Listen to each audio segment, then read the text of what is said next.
பங்கு சந்தையின் பாதுகாவலரான புனித ஜான் மரிய வியானி 20க்கு 20.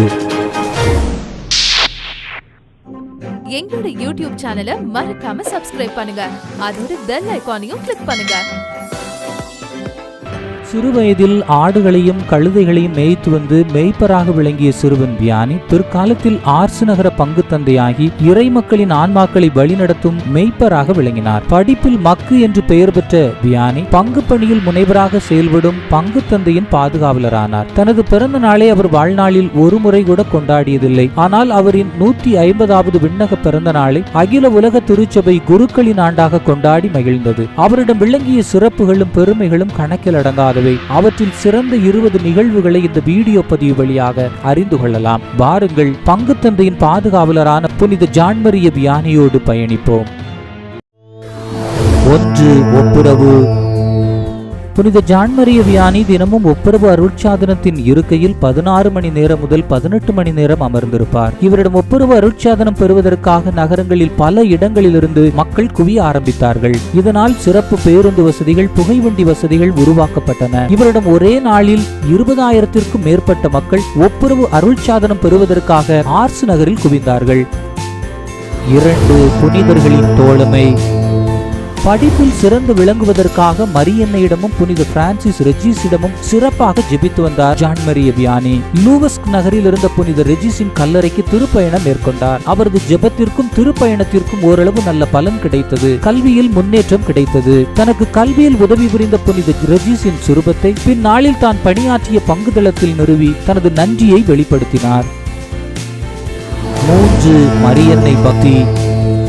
படிப்பறிவில் பின்தங்கிய ஜான் மரிய வியானியினுடைய குரு பட்டத்தை தடை விதிக்க வேண்டும் என்று குறுமட பேராசிரியர்கள் முடிவெடுத்திருந்தார்கள். வியானியை சிறுவயது முதல் நன்கு அறிந்திருந்த அருள் தந்தை பெய்ரி வியானிக்காக பரிந்து பேசினார். குருகல முதல்வர் குறுமட பேராசிரியர்கள் ஒவ்வொருவரிடம் தனித்தனியாக கேள்வி எழுப்பினார். வியானி பக்தியானவரா? அனுதினமும் விவிலியம் வாசிப்பாரா? நற்கருணை ஆண்டவரின் சந்திப்பை கடைபிடிப்பவரா? அனுதினமும் ஜெபமாலை சொல்பவரா என்று கேள்வி எழுப்பினார். குறுமட பேராசிரியர்கள் ஒவ்வொருவரும் தனித்தனியாக ஆம் என்று பதிலளித்தார்கள். படிப்பறிவில் பின்தங்கிய போதும் அவரது பக்தியின் காரணமாக அவரது குருப்பட்டத்திற்கு அனுமதி கிடைத்தது.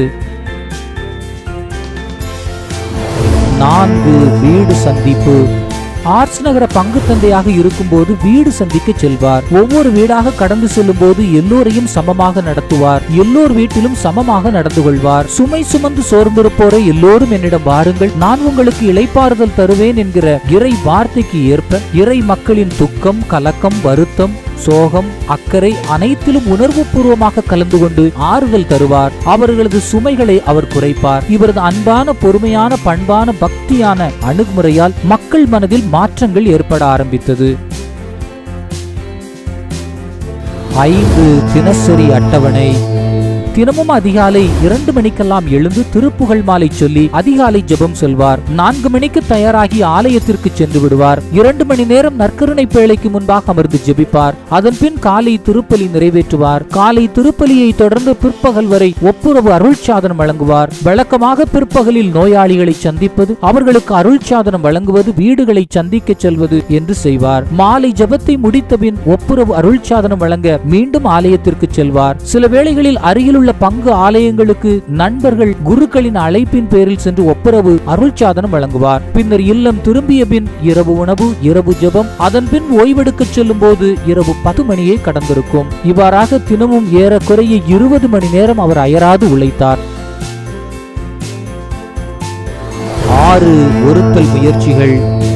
பாவிகள் மனமாற்றத்திற்காக கடுமையான ஒருத்தல் முயற்சி மேற்கொள்வார். ஒருமுறை 3 நாட்களாக உணவு இருந்தாமல் உடல் நலிவுற்ற நிலையில் அவரை திடீரென்று சந்திக்க சென்ற நண்பர் வழியாக அவர் உணவை பெற்றுக்கொண்டு தன்னை தேற்றிக் கொண்டார். நாளொன்றுக்கு ஒரே ஒரு முறை மட்டுமே உணவருந்தும் பழக்கத்தை கடைபிடித்து வந்தார். அதுவும் மிகவும் எளிமையான உணவாக இருக்கும். அவித்த உருளைக்கிழங்கு அவரின் அன்றாட உணவாக திகழ்ந்தது.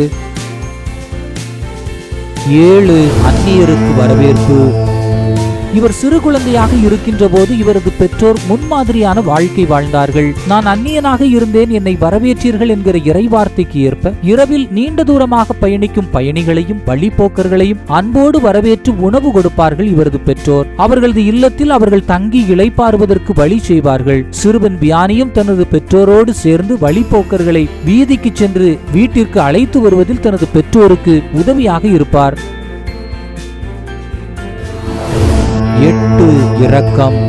சில வேளைகளில் உணவு தட்டுப்பாடு எழும் வேளையில் சிறுவன் வியானி யாருக்கும் தெரியாமல் தனக்குரிய உணவை மறைத்து வைத்து நள்ளிரவில் கடந்து போகும் வழிபோக்கருக்கு கொடுத்துவிட்டு பட்டினியோடு படுக்கச் செல்வார். யாராவது கிழிந்த ஆடை உடுத்தி வீதியை கடந்து சென்றால் அந்த கிழிந்த ஆடையை பெற்று தனது அன்னையிடம் கொடுத்து சரி செய்து மீண்டும் அவரிடமே கொடுத்து விடுவார். தனக்கென்று அவர் ஒரே ஒரு ஆடை மட்டுமே உடுத்தினார். அதற்கு அதிகமாக ஆடை கிடைத்தால் அதை ஏழை எளியவருக்கு அவர் பகிர்ந்து கொடுத்து விடுவார். 9 உயர்ந்த எண்ணம். வழிபோக்கர்களுக்கும் பயணிகளுக்கும் வழக்கமாக உணவு கொடுக்கும் பழக்கம் கொண்ட இவரது குடும்பம் வசதி படைத்த குடும்பம் அல்ல, சாதாரண குடும்பம், ஏழை குடும்பம், வறுமை கோட்டிற்கும் கீழே வாழ்ந்த குடும்பம். இருப்பினும் வள்ளல் தன்மையோடு வாழ்ந்தார்கள். கொடுப்பதற்கு பணத்தை விட நல்ல மனம் தேவை என்பதை நிரூபித்து காட்டியவர்கள் இவரது பெற்றோர். 10 அலகை. ஏராளமான ஆன்மாக்களை இறைவனிடம் அழைத்து வந்த காரணத்தால் அலகை அவரை கடுமையாக வஞ்சித்தது. அவர் களைப்போடு ஓய்வெடுக்க செல்லும் போது அவரது படுக்கையை தீயிலிட்டு கொளுத்துவது, இரவு முழுவதும் அவரை தூங்க விடாமல் ஊளையிடுவது என்று அவர் அனுதினமும் அலகையோடு போராடினார். ஆன்மாக்களை இறைவனிடம் கொண்டு வர முடிந்த என்னால் அவற்றின் எதிரியாகிய அலகையை எதிர்ப்பது சர்வ சாதாரணம் என்று சொல்வாராம். 11 வழிகாட்டி. முயற்சிக்கு எந்த பலனும் கிடைக்கவில்லை என்ற வருத்தத்தோடு தன்னை சந்திக்க வந்த நண்பரும் குருவானவரிடமும் அவர் எழுப்பிய கேள்விகள் இவை. நீங்கள் உங்கள் சொந்த ஆற்றலை மட்டும் பயன்படுத்தினீர்களா, இறை ஆற்றலை பயன்படுத்தினீர்களா? தனது தவறை உணர்ந்த குருவானவர் தனது சொந்த ஆற்றலை மட்டுமல்ல இறை ஆற்றலையும் பயன்படுத்த வேண்டும் என்று கற்றுக்கொண்டார். 12 லட்சிய வாழ்வு. தன்னுடைய பணிக்கென்று கொள்கைகள் வகுத்து அதற்கேற்ப பணியாற்றினார். பணித்தளத்தில் முயற்சிக்கு தக்க பலன் இல்லாத போதும் இனி இந்த பங்கில் செய்வதற்கு எதுவும் இல்லை என்று ஒருபோதும் எண்ண மாட்டேன். பணிகள் பற்பல செய்தாலும் போதுமான அளவிற்கு இப்பங்கில் செய்துவிட்டேன் எனவும் எண்ண மாட்டேன் என்கிற லட்சியத்தோடு தனது பணியை துவக்கினார். 13 விடாமுயற்சி. படித்ததை மனப்பாடம் செய்வதில் தடுமாறிய மாணவனான ஜான்மரிய வியானி குருவானவராகிய பின்னும் மறையுரை வழங்குவதில் திணறினார். ஆனால் முயற்சியை விட்டுவிடவில்லை. பணியின் துவக்கத்தில் நல்ல மறையுரை வழங்கும் பொருட்டு இரவு நீண்ட நேரம் விழித்திருந்து மறையுரை தயார் செய்வார். அவரது முயற்சிக்கு இறை ஆசிரால் நல்ல பலனும் கிடைத்தது. மிக பெரும் பேச்சாளருக்குரிய திறமை எதுவும் இல்லாத போதும் எளிய நடையில் மக்கள் புரியும் வண்ணம் பேசி மறையுரை வழங்குவார். மக்கள் அனைவரின் கவனத்தையும் ஈர்ப்பார். 14 புதுமை.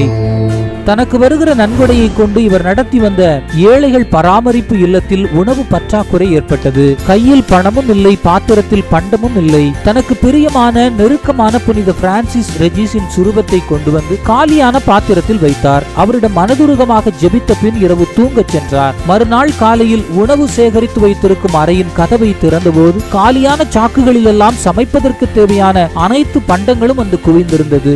இல்லத்தின் பசி பறந்தோடியது. 15 நல்ல ஆயன்.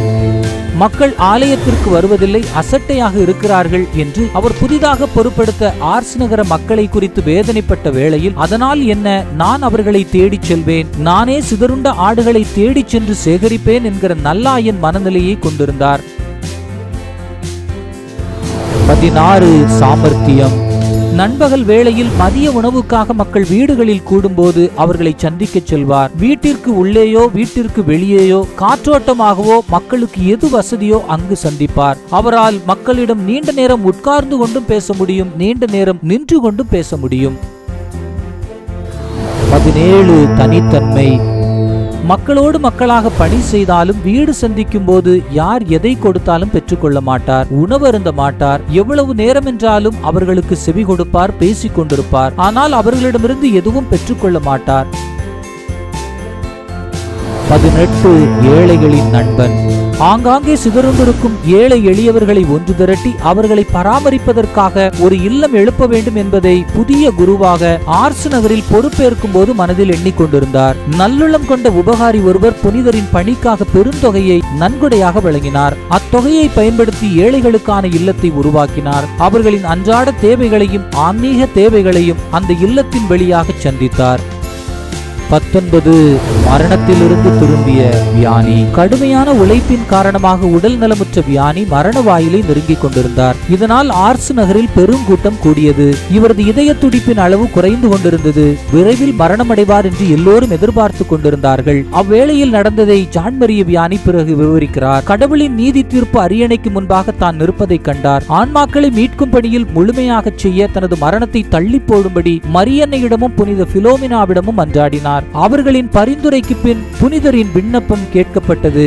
அவரது உயிர் திரும்பியது. முற்றிலும் நலமடைந்தார். 20 தூய ஆவியின் கொடை.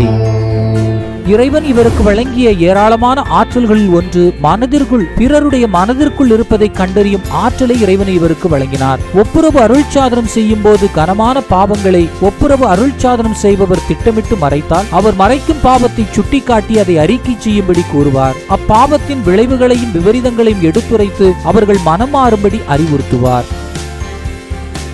எங்களோட யூடியூப் சேனலை மறக்காம சப்ஸ்கிரைப் பண்ணுங்க. அதோட பெல் ஐகானையும் கிளிக் பண்ணுங்க.